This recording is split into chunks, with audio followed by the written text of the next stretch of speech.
welcome to the Permaculture Podcast with Scott Mann, a listener-supported program. My guest for this episode is Dan DeLyon, a forager, teacher, and permaculture practitioner from New Jersey who runs the excellent website returntonature.us. During our conversation today, Dan and I discuss the intersection between foraging and gardening, cultivated foods and wild human nutrition, and how we can bring about a slow revolution by trading our time and money for our well-being and that of our community in a way that starves the more destructive elements of our culture of the nutrients that it needs. That sounds like a lot to cover, and it is, but the pace is a steady and even one thanks to Dan's measured and thoughtful consideration of each point that we cover. Rather than take up your time here in the beginning, let's go ahead and get to the conversation, and I'll join you again afterwards with some thoughts and updates. Then if you're ready, we can go ahead and get this conversation started. If you want to give us a little bit of your background, biography, how you came to do what you're doing, and we can take the conversation from there. So my name is Dan, and I live in central New Jersey, and basically as I started to open my heart to the wild of nature, I began to look for mushrooms and start identifying them. And I actually became a self-taught mushroom forager, and once I ate my first mushroom from the woods, my whole life was changed. I felt a deep sense of self-empowerment that I didn't realize humans could access, and from there, basically, my whole journey has been just to try to get to know plants, mushrooms, animals, the natural world in a much deeper sense, and that really began my path. And so I teach a lot of classes and workshops throughout the year through my website returntonature.us, and basically just trying to really go deeper and deeper with kind of ecological symbiosis and try to find the pathway that humans may be able to embark on in the next 10 to 30 years specifically, that can really help us transition out of the old dead cultural mentality that we see and get into something that's obviously more sustainable. So that's basically it in a nutshell. And you and I were first put in touch together, it's probably been over a year now, and traded some messages about setting up this interview. And through that, we were talking about the intersection between permaculture in the wild and some rewilding, as well as foraging and agriculture. With all those kinds of threads on the table, where would you like to lead us in this conversation? Well, what I've been particularly interested in as a forager who's trying to predominantly get my caloric intake from the wild, and working with permaculture farms and farmers, I've really seen that there's some really great crossover, and yet certain plants that I might really enjoy get kind of sacrificed in a sort of permaculture, or sometimes especially in a biodynamic setting. So I really am curious to sort of engage in the discussion between how can we resolve this seeming duality. And it's been really interesting because as we were discussing that, I kind of got into a conversation with many people on my Facebook page as far as is there a duality? Is there not a duality? There's zone 4 and all this stuff, and yet I still feel like perhaps the idea that living on a fully foraged diet, engaging in most or all of our caloric intake from a foraged landscape, requires a next level of hands-off farming. And essentially what I've realized is that it's almost like doing the perennials first. And I feel like in permaculture, the reason that that's not done is because people still need to rely on annuals to pay their mortgage or pay the land lease or whatever is going on.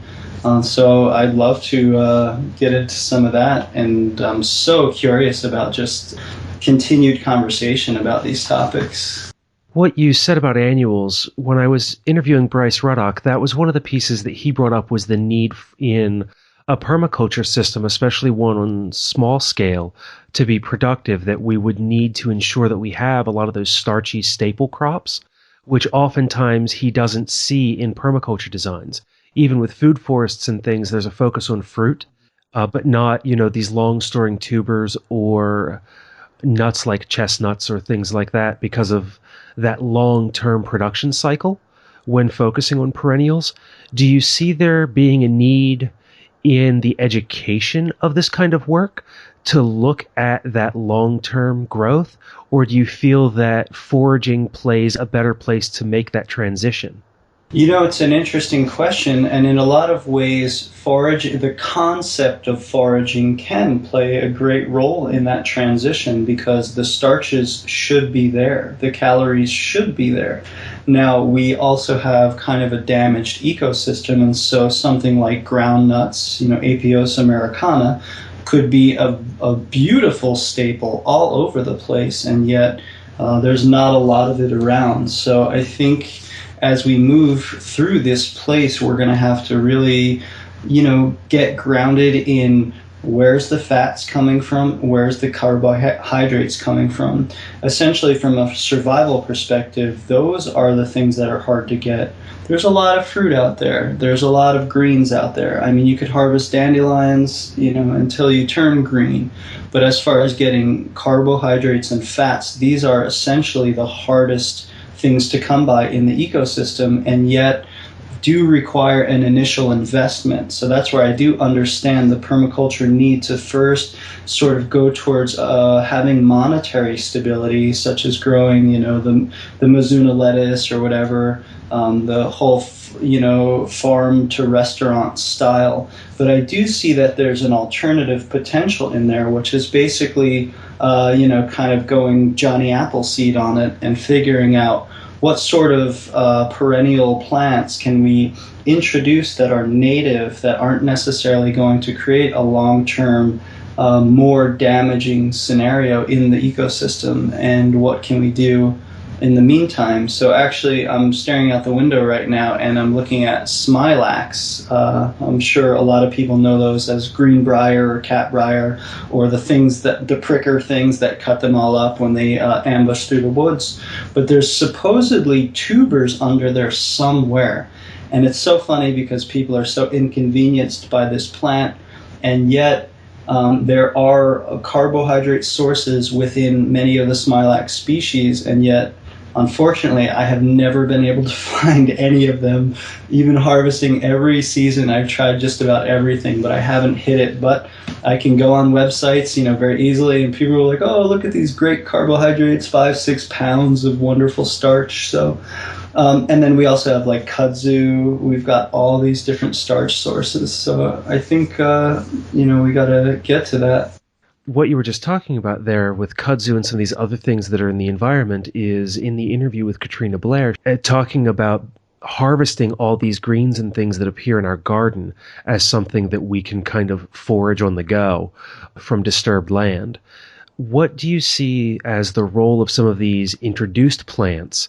Should we be using them as food and doing the best to manage them in place, or would you rather see them being replaced with non-invasive natives? Well, I take a sort of very interesting or perhaps quirky perspective where I think it's obvious to me that the most non-native invasives are European people who came here. So we've brought these plants in our lineage, and so we really can't see them as good or bad per se, and there's a lot of times trying to attack sort of invasive plants. And yes, I'm not a proponent of telling people to seed bomb invasive plants, because biodiversity is an issue, and I frame it all with biodiversity.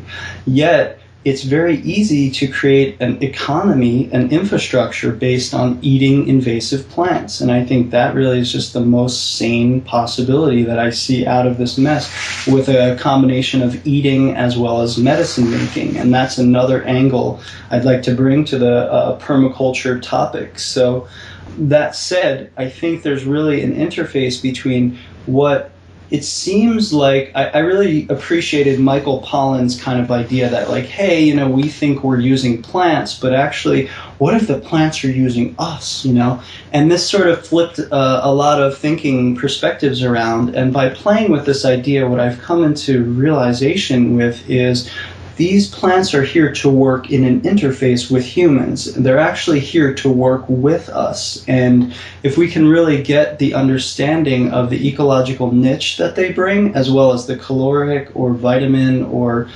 substance niche in our bodies, or the chemistry for medicine, we can really understand how to work with them, whether it be a food, a medicine, or something that's fodder, or something that, hey, I'm gonna reduce in this environment so that I can produce more of something else. So I think it's a mix, but either way, if you're eating them, you're basically doing invasive plant management. And redefining the whole economy in the meantime. I mean, every step of vegetable that you get from your backyard is obviously not something that's trucked around, shipped around, brought from China, diesel, all that stuff. But, in truth, greens are easy. And this is where this brassica prominent kind of mentality that we have, we really do need to work with carbs. Grains are hard to produce.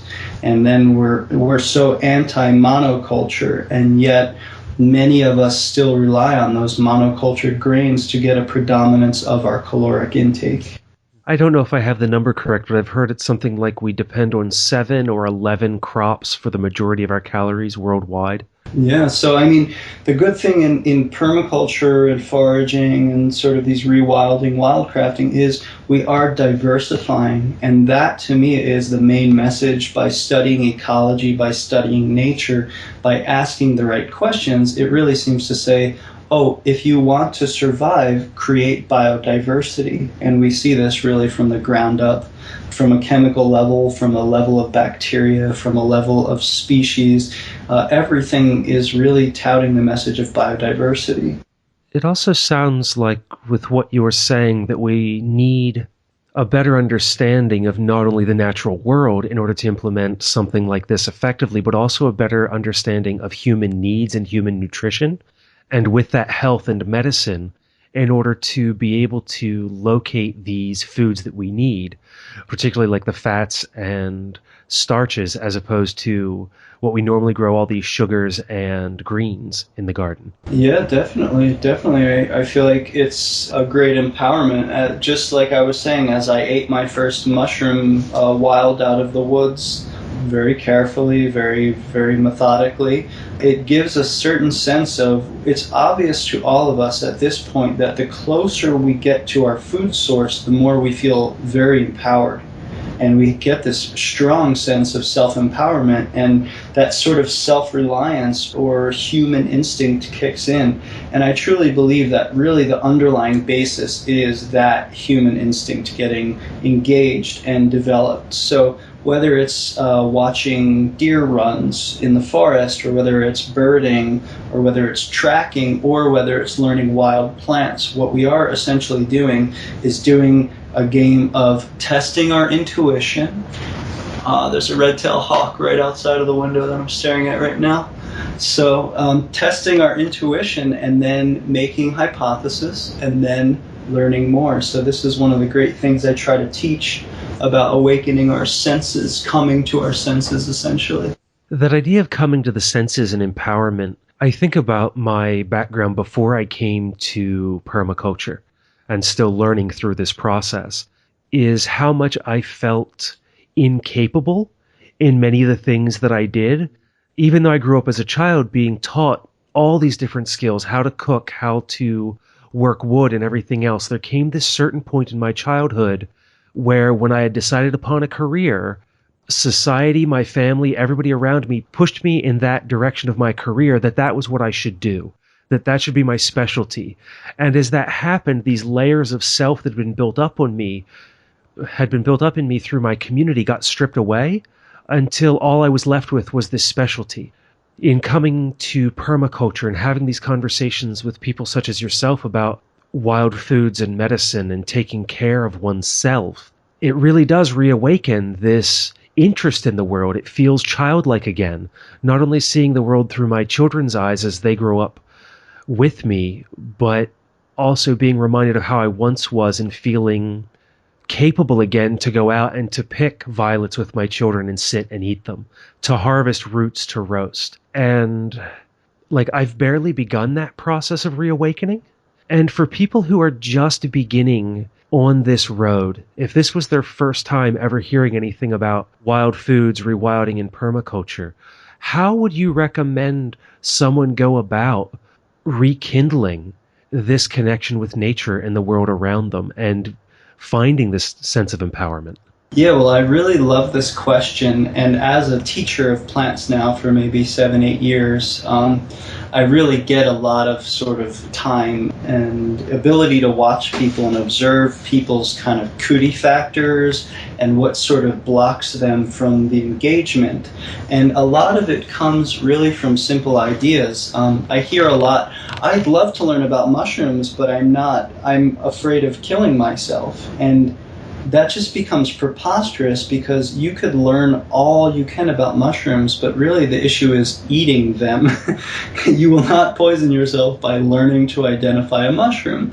You will poison yourself by eating the wrong mushroom. So therefore, if one does not eat the wrong mushroom, which is something that you can actually help, then there really is no harm. There's another idea even with mushrooms, that if you touch a poisonous mushroom, you via osmosis get poisoned. That is complete lunacy. There's no truth to that. You could juggle all the amanitas you want and nothing will happen through your skin. So this is a big misconception. But that rule also applies to plants, because if you're trying to learn to forage, you first have to start with learning to look on the ground and discern grass from everything else out there. So what happens, I think, most is that people don't understand what it means to be a beginner. And they try to get into filling their salad bowl, which is basically a recipe for self-harm. It's not going to turn out too good if you go out there hungry and you bring a field guide and you just start nibbling on plants. That was very much not my process, and I would suggest that all the people who are proficient foragers out there were much more systematic. And so what I've actually realized in this is that childlike wonder that you mentioned. This is actually the core basis of science. So if we go beyond science to the indigenous people, the indigenous mind, what we really find is that they were systematically practicing with each new plant. It is a very scientific process. So, you engage first in your sense of sight before you engage in your sense of taste. And if we could really understand, again, how to engage in the natural world in a way where my number one thing is to not eat you, my number one thing is to learn from you, then I feel like some instinctual process starts to develop and that can kick in. One of the lessons that I was taught when going through courses on formal education and how to teach is a lot about how to ask the right questions. And what you just said there about, I'm not here to eat you, I'm here to learn from you, is a really powerful place to start with foraging, especially when you pair that with your other statement about not, rushing out to fill the salad bowl, but working methodically. What is your process like in learning about a plant? Do you start with a field guide, or do you go on a walk and look for interesting plants and work your way back? Could you step us through that? Well, yes, and there are basically several ways I do things, and basically it comes down to the sort of identification through a field guide method versus more of the fact that I've done enough reading about so many plants that some name comes into my mind. And so I'll talk first about the field guide aspect. So if you're a beginner, I don't really recommend the idea that you're going to go buy a field guide and you would flip through the pages and be outside and really learn to identify a plant to bring home for soup that evening. It's not very likely, but what one can do is have those field guides, and in their downtime or while they're eating or whatever, just let those patterns of the plants or the mushrooms absorb into your subconscious. Try to start making a catalog, a database of plants. That's very much how I did things with mushrooms, looking through field guides, just really appreciating the colors, the textures, the different forms. Once you get that database, then it's really much more helpful to then go out and you start to try to just take pictures and then bring your pictures back, and you could put them all on your computer and you could start to kind of categorize them in any way you know. And eventually what will happen is you'll start to be able to play kind of like Pictionary or Guess Who. The picture sometimes will start to be close to the plant or the mushroom that you're looking at in the field guide. So this is kind of one way of familiarizing yourself through your database, through your internal database, which needs to be reawakened. Essentially, it's like taking a million pictures of different plants. So in that sense, I'm sort of separating the idea of go out on a walk with beginner's mind, just look around and say, what's different than this? Oh, look at this leaf. What makes this leaf unique? Well, let me compare it to this other leaf. How would I describe their differences? And you start to develop the cataloging capacity to actually discern between what's commonly called as the wall of green. Because for everyone at first, everything is grass. But once you really learn, there's a huge diversity. There's hundreds of plants there. But we'll never learn that if we don't learn to look with new eyes.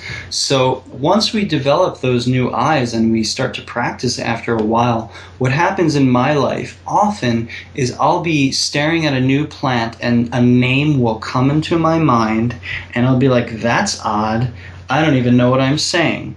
And often I will look at it on my phone or get back to a computer and look at it, and I will have been correct. And that does not mean if I get that experience that I go and eat it. That means that I'm developing a first level of relationship where I'm saying, I believe I'm recognizing you. And this is what I really would call instinct and intuition together. After that database is built, things start to happen from a place which maybe most modern mentalities or practices don't really have room for, which is sort of this almost telepathy with nature, which is more like we can call coincidences, but suddenly you'll be reading about a plant and then go outside and suddenly you'll trip and fall and it'll be right in front of your face. And this is what I really feel like is kind of the Lorax effect, which is that nature wants to teach this stuff. There's a drastic reduction in jobs of people who know how to forage, and so she wants to really empower us to do that. This is my belief. But to get back to sort of, the idea that first we have to go out, we have to spend time, we have to look, we have to discern, and if you take a camera, you just take pictures and you start to discern the differences between those leaves, and I think everything really starts from there. That small, slow solution builds over time until you kind of have this almost inherent knowledge that you've built up through practice and experience, cataloging the plants around you and referencing your field guides so that you become comfortable with these things. And then that's where your mind starts to make those connections between the book knowledge and the natural world. Yes, and also beyond comfortable, there's also a level of respect and honor, and that level of honor starts to really guide us in the sense of I'm not going out there to rip stuff up. I don't know enough. I'm humbling myself. Please teach me because I don't know, and I know this is lost wisdom, and I'm really seeking to come back to something which is more sane. So then you may find that you're just learning to be close to a plant versus put it in your mouth. And that is really where everything starts, is in my own process. Maybe I get an intuitive name, I go verify it. It's profound to me that I verified this plant, but I won't go eat it then. I will wait, and I will wait till it happens again, and I'll find that plant. And then I'll actually look around the area to see how abundant that plant is in that given area. And that's a number one thing, is I don't want to harvest a plant that is rare in that situation and really cause harm or damage because a bunny can't go to the grocery store. So I have to really understand the consequences of my hands, my opposable thumb and index finger being able to pick the life of something changes a real lot. And that's another thing that we need the empowerment towards, is understanding how we actually alter the ecosystem. And then I will be with that plant for some months or some years, and eventually will develop the ability to be confident to know where the good patches are, which involves also learning what happened on that area. If somebody's been dumping pesticides or motor oil or something like that, I'm not going to want to harvest there. So, each relationship, just like we develop relationships with people, needs to be developed slowly over time. And of course, that can be very supplemented with going to plant walks. And there are many great plant teachers who bring people on plant walks, and I highly recommend, if anyone's interested, to make that part of your process, because they can help shortcut that. But don't let that shortcut your humbleness, your inquisitiveness, and your careful harvesting. One of the things that I think about is that desire to run out and eat something. And we've walked through how to slow that down. In thinking about foraging, especially if we're going to integrate it more widely into our practices, how do you work with your students to encourage them to slow down? One of my concerns is, as you mentioned, you go to a patch and you want to see how many of that plant is in the area to ensure that you harvest sustainably and appropriately. And one of my concerns from the outside, as I continue to learn more about wild plants and harvesting, is intensive foraging and teaching these skills and then having them be used in such a way that they wind up stripping the plants from an area. Yeah, this is definitely a big focus of my teaching style, which I don't really try to make money off of nature, in the sense that I don't feel like it's my right to then go out there and over harvest and make really what's a couple dollars off of it.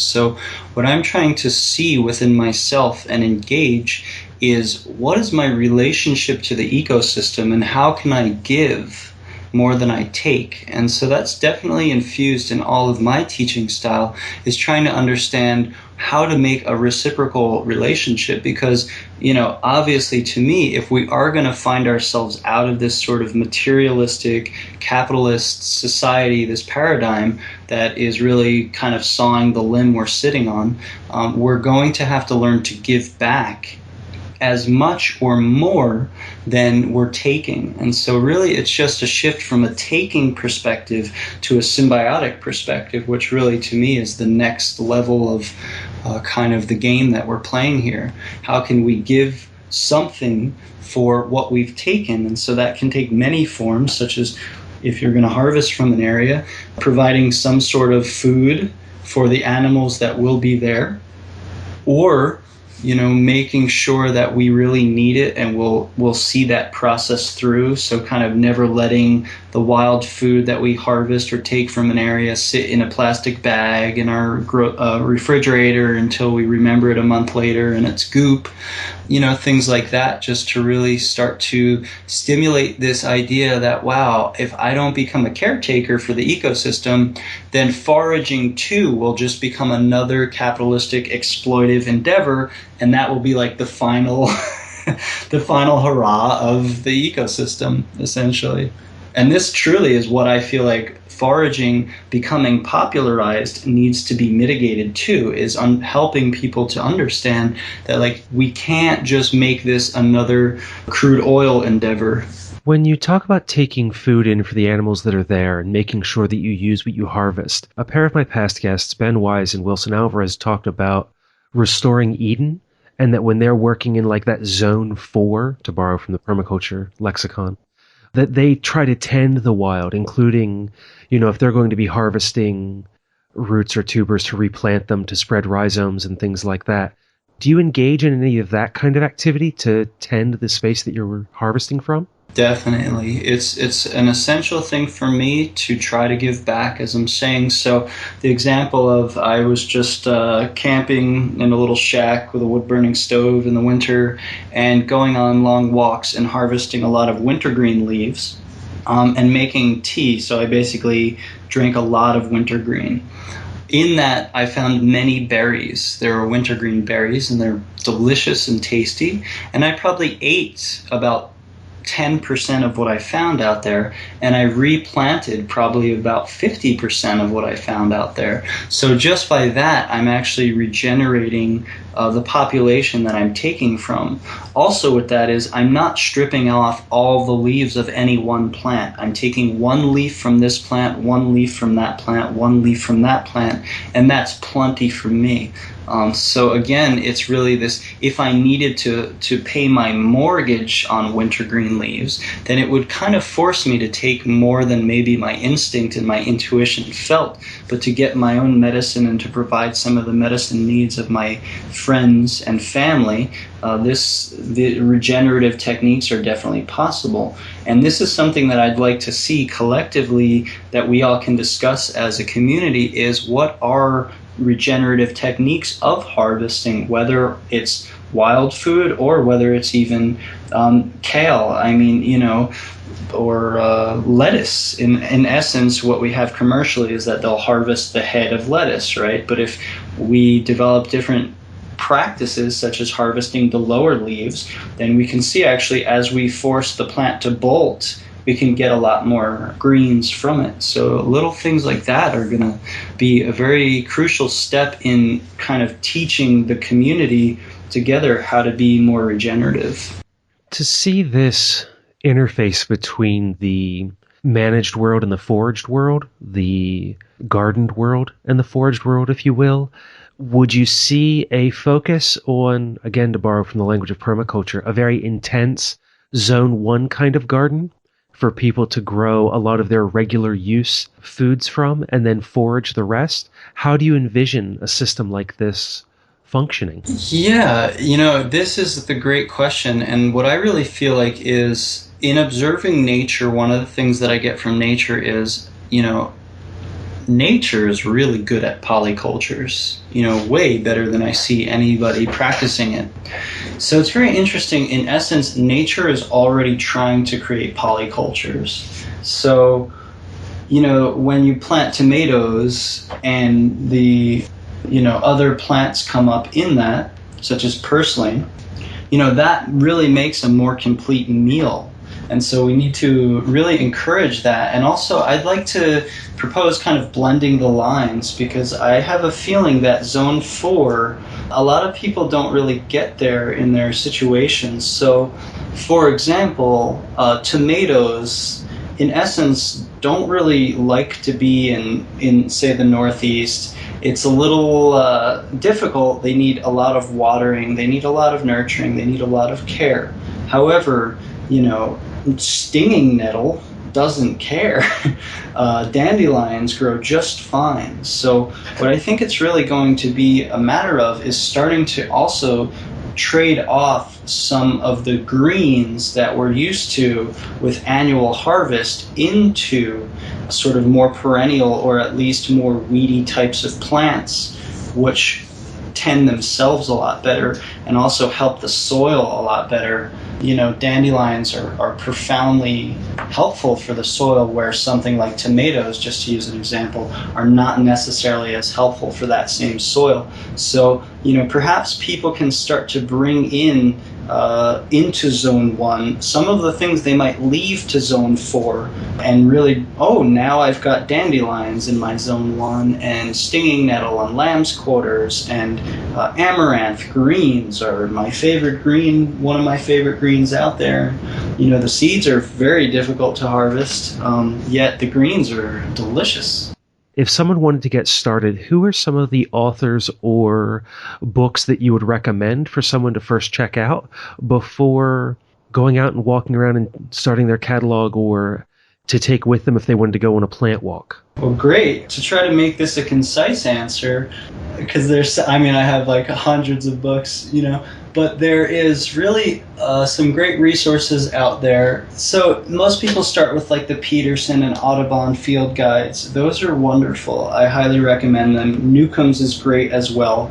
The problem with the Peterson field guide of edible plants is there's a few significant mistakes in that book.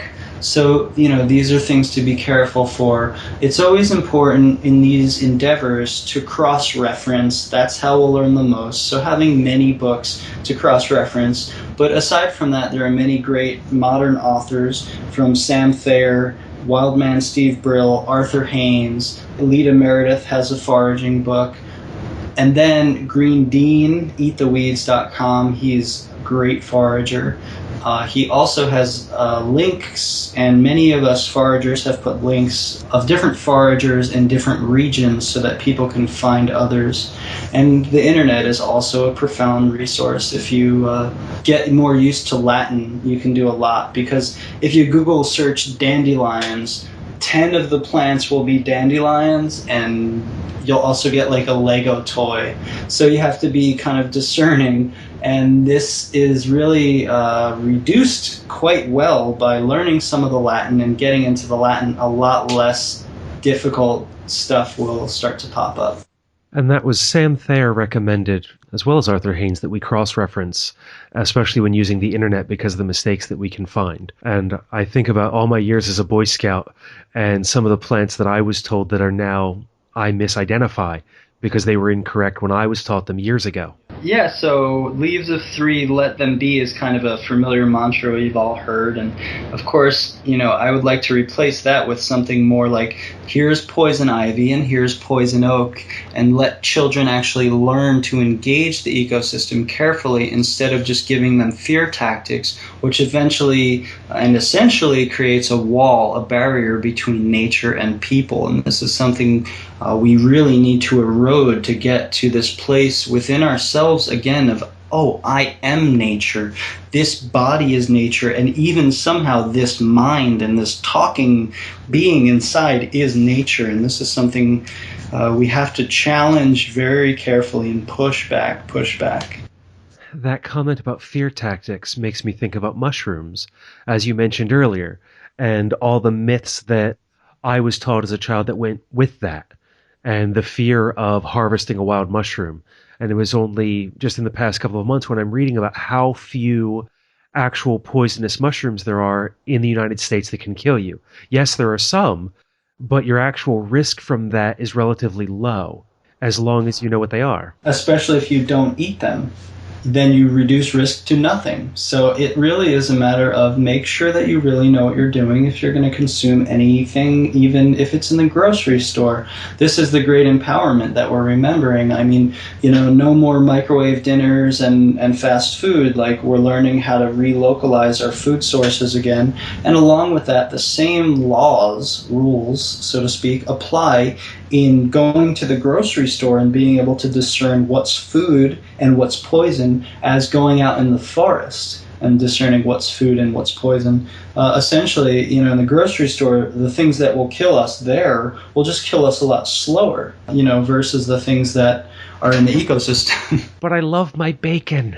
Hey, bacon's fine. There's lots. Permaculturists, they're growing pigs, that's for sure.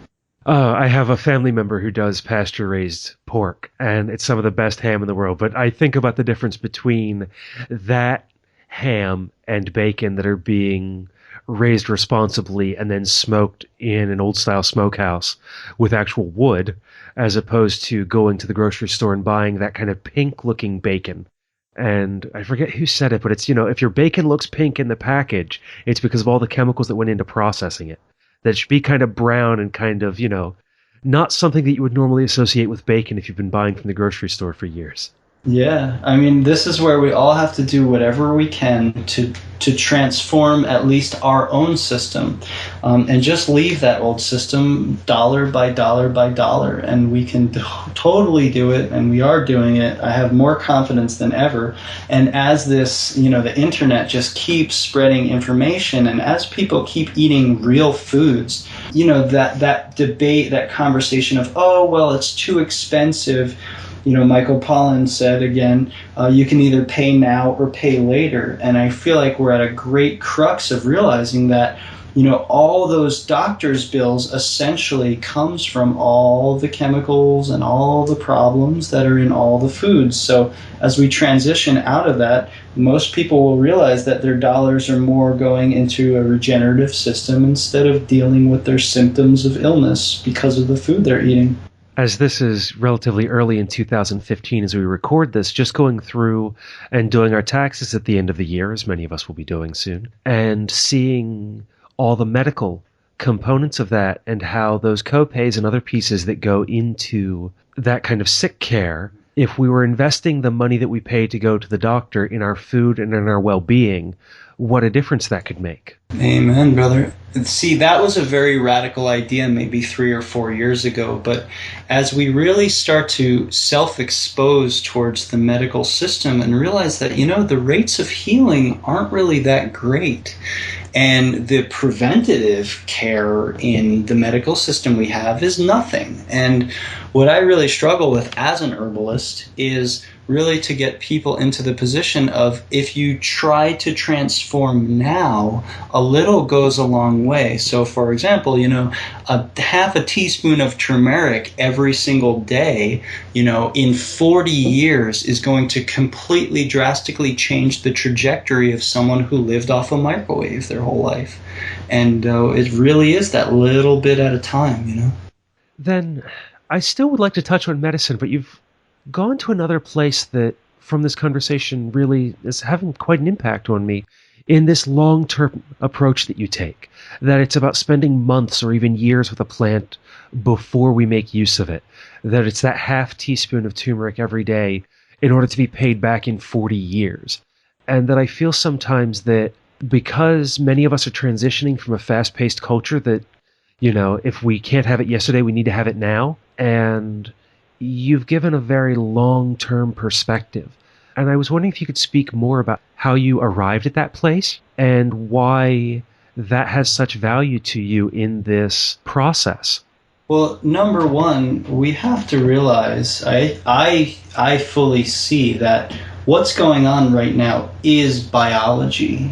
This is the churning of the slow growth of biology, and that's always how it goes. And I think we need to just keep ourselves into perspective that we're still in the game of ecological diversity, genetic sharing, and now it seems that we've actually turned our next level into sort of culture sharing, as if nature does the biology thing, and this mind that's arisen from nature that we now possess is sort of doing a culture share. And as we see, the monkey turn to the human or something, we can also see that the human now can transition out of an old way and into a new way by basically the spreading and the slow sharing of genetic information, so to speak, on the form of ideas. And this is kind of seen in memes, right? The meme is sort of this idea. And so every bit of information and every dollar that's being spent is the slow churning of sort of the evolution or the growth of this planetary purpose. Sounds like a slow revolution. Well, it's funny that you're saying that, because I don't really see another option, because as I've tried to sort of be the most effective person in trying to create change, I've realized that if I have anxiety and I rush, or I feel aggressive, or I feel angry, or I feel preachy, or I have all these energies within my being, I actually stop it more than I help it. And so, it really comes to this inner process of really being able to just hug everybody into it, or at least whoever's willing or interested. And so I really feel that no matter how things will go, we'll either go down in a circle and the rest of the people will pull us down, but at least we will have fun doing it, versus this slow churning that overtakes the society we live in. And this is what we know we're at the crux of. Before I came to have this interview with you, I was having a conversation with someone about, the mainstreaming of permaculture and how can it reach more people. And it was about how the work that I'm doing today is not for me or for my children or grandchildren or the generations that I'll know, but for the generations that will be born after I'm gone. And coming out of a permaculture design course all full of fire and wanting to see, this great change overnight, that the only revolutions that I'm really familiar with have all not ended well for the people who have been involved in them when it's been radical, and that a nice, long, slow cultural shift is the best way that we can do well by ourselves and everyone else around us. Yeah, I mean, essentially, if we're talking about building a new economy or something, we have to drown the old one by completely reducing the money we put into it. That's all it will take. It's nothing but a logistical issue. So literally every individual who wants a revolution just needs to slowly change their bank book, from $1 spent here to $1 spent there. And really that would just slowly transform and change the situation. What I've come to realize within my own self is that capitalism is not in control of the society. The society is in control of capitalism. Since we're not in what I would call a democracy, we have something very different, which I will leave nameless. What we have is more of a situation where money is determining power in this structure. So that's actually a very big empowerment if we stop being distracted by voting for one character or another, but really realize that every dollar that we spent is a vote. And if we could really become empowered on that level and start turning our dollars instead into trading chestnuts for dandelion greens, then all the more better. And if we could, again, biodiversity is the lesson, right? So if we can diversify our income sources and really get into a situation where we're creating resilience and stability of calories, of energy, then, it's only a matter of time before the better idea overtakes the old idea.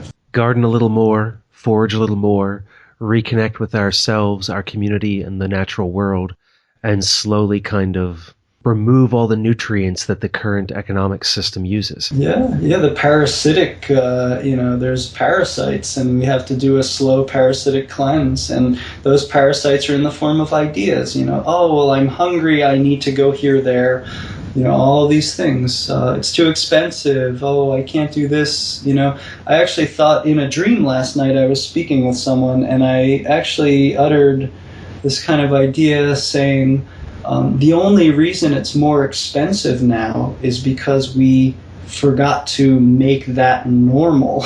We didn't hold the fact that organic food is just food, and we allowed that to slip away slowly. So now we have to just really get back to the situation where it's not a thing, like it's ridiculous to pay more for organic, which essentially ends up being less things to do, But that's where we're at because it's a trendy thing. So people are charging more money just because it has a nice sticker on it. And that opens up an entirely different conversation about whether or not that sticker actually has value for people or the ecosystem. Yeah, well, I really try to urge people that an industry is never going to provide the ethic that essentially we as small communities need to engage in. So again, having more conversation about what is ethical, what is wildcrafting, what is ethical interaction with the ecosystem, and how can we reduce our oversized kind of necessity reach. And that doesn't mean it needs to be an extreme thing. So as I was speaking with a friend once, he mentioned, if everyone was on 70-30, so 70% local and even 30% crazy exotic coconut water and all that, that would solve the issue in an instant, because really it's just there's so much excess and there's so much of it that would even be a huge dent. And it's not extreme, it doesn't need to be so extreme. And cases of all the extreme, I mean, look at all the revolutions that have happened in the last even 5 years, and none of them seem to be in a better situation than they were in. So I highly urge all Americans to make the revolution about our dollar spending, not about getting in the streets and whining and then going to this place and purchasing the thing that we were just protesting. It's so funny to me because of all the times that I've seen that, and the arguing about we shouldn't do this and we shouldn't do that, but then everybody's on our smartphones and our different pieces of tech, concerned about privacy, but then sending emails and tweets and everything that are easily readable by anyone in the know. That's the thing where I would just recommend that nature has everything under control, and that nature is so much bigger than we assume. And actually, the collectivity of all the species on the earth is a grand council, and they have a lot more to say about this issue than we're giving them credit. And I think that that's going to start to dawn on us more and more as we engage. And so if you look at indigenous people saying like, Mother Earth talks to us and all the plants talk to us, and we're like, oh, that's so cute, you foolish people, like we're so smart, we're rationalists. Eventually, as we engage deeper and deeper into the ecosystem, we're going to realize that there's some sort of voice there. There's some sort of presence that we've overlooked. The alien is here. And essentially we're going to realize that there is a guiding voice from the ecosystem, and that essentially is tapped into our intuition and our instinct, but we have to dust off all of the doubt that we've brought into our culture. And that's really what the lack of connection with nature is. It's the doubt, it's the sinner, it's the fallen from Eden, it's all that mixed up to I'm not worthy to have a sacred interaction with the ecosystem. But once we can really clear all that drama and all that damage off, we can see clearly that this body is somehow in service of the ecosystem, and that births a sane economic model, which is that, if I keep taking more than I put back, I end up killing my grandchildren. It's not a complex issue. It's very simple. It's basic economics, I've been engaged in some conversations where it's about how we can't use economics to value the natural world. But that's, from a law and policy perspective, from some of the things that I've studied, that's a lot of ways the only way that we can engage the conversation is to talk in, let's talk about the things that don't make sense by talking about dollars and cents. Yeah, well, this is where a friend and I are stuck on this idea of dollaries. The name sucks, and we definitely need a better name. But basically, the problem is that we don't equate calories spent the same we do as dollars spent. And so the value of a product is not incorporated into energy spent to make or ship or import or export, or time spent making that object. So you learn this really quickly if you're homesteading or something, and you go out there and you are chopping your own firewood for the winter, and you're like, man, that's a lot of flapjacks that I just spent, chopping that wood down, and therefore I need more food. And then it's a deep cycle of understanding that calories or energy is being converted over and over. And if you don't have the source of energy, and if you're not producing more calories than you're putting out, do you know what happens? You die. That's the basic rule of nature, is that if a bird is flying around yapping its head off and not eating enough to be able to maintain its ability to do that, it will die.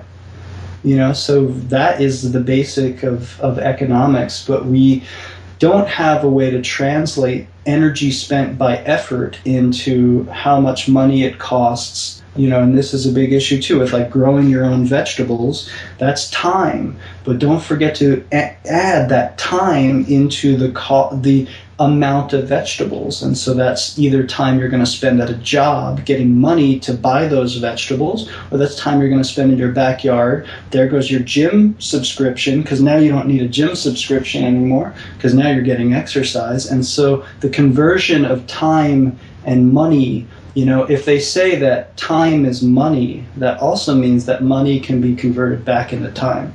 I could spend a lot of time on this segment of our conversation, but we're running short on time today. So I would like to move us to plants as medicine. Great. In order to move us towards the end of at least this round of the interview. I think I'd definitely like to have you back on to talk some more about this. But if you could speak with us about plants as medicine and personal health through foraging, I'd really appreciate that. Well, I guess the first thing that comes up for me, and the kind of revelation that I've had over the years, is that, Neanderthals or primitive man, or whatever time frame you want to look at, they weren't seeing a sprig of cilantro on their quinoa. They were eating a head of cilantro as dinner.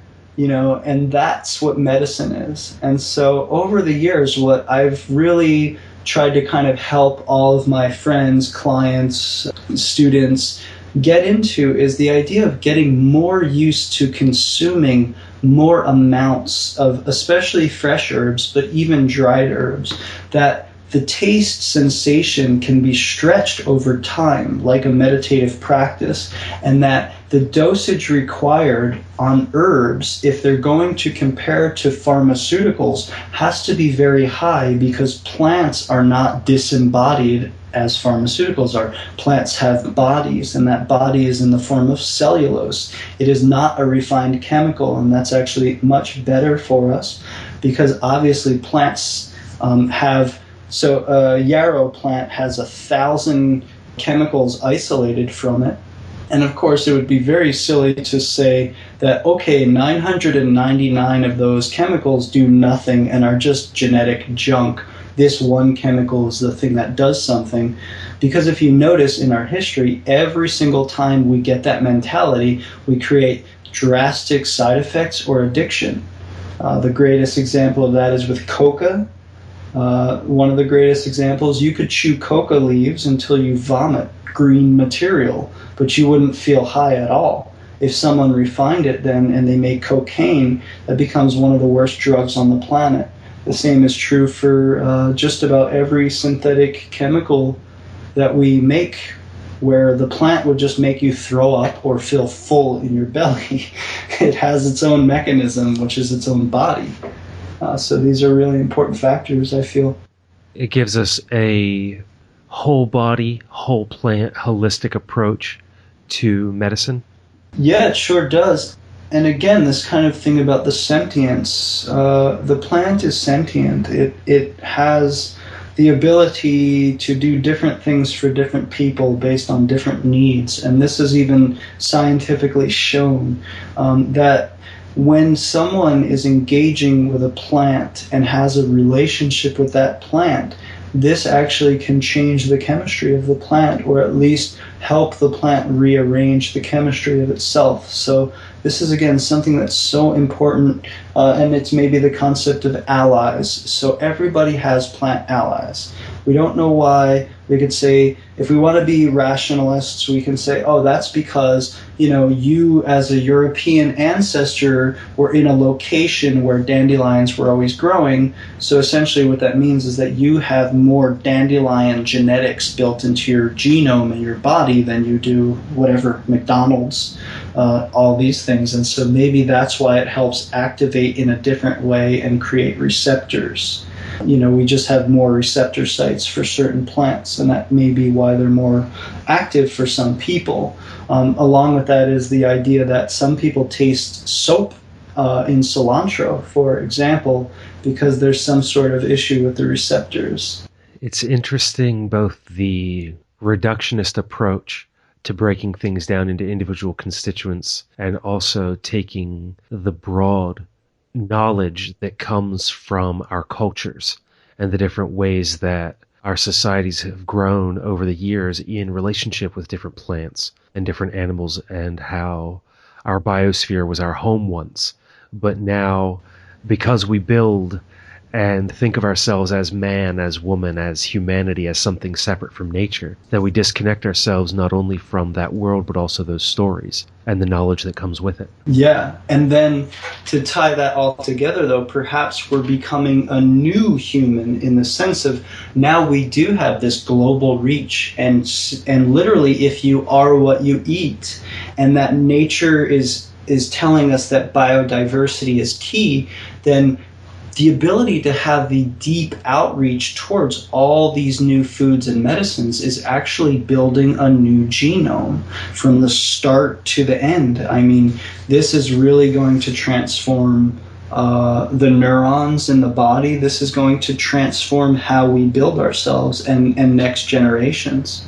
As we continue to have slow change throughout humanity, as we continue to evolve in step with nature. Slow change through more local organic turmeric being grown. I think I could sit here and talk with you, Dan, until long after I should pick up my children today. Do you have any final thoughts for the listeners for this conversation? You know, along the lines of the food thing and making food our medicine and just blending that line, what I've realized is with a simple food processor, basically you have, salsa, you have tabbouleh, you have blended liquidy kind of stuff, and you can get into salad. And I think that whatever it is, if you take an herb and you put it in the right consistency frame, you can get a lot more into your system than you would be thinking you would. So if you love salsa, try to make stinging nettle salsa, even if it means open the jar, put it in your food processor or blender, and add some stinging nettles into it, and then tolerate, quote unquote, the fact that you've just infused it with medicine. So one of the things I'm always trying to do is get people that usually have a habitual style of consumption, look at your habits, and then just see, can I sneak more tonifying nutritive herbs into my diet that way, and just get used to kind of playing with the flavors a little bit. So, do you have any other herbs or spices you would recommend people start working on integrating? Well, I kept mentioning turmeric, which of course, there can be definitely some non-local issues, but hopefully more farmers are going to pick up on the wonderful need for turmeric so we can get off of kind of the reliance on exotics as much. But, stinging nettles are profound and a profound adaptogenic medicine.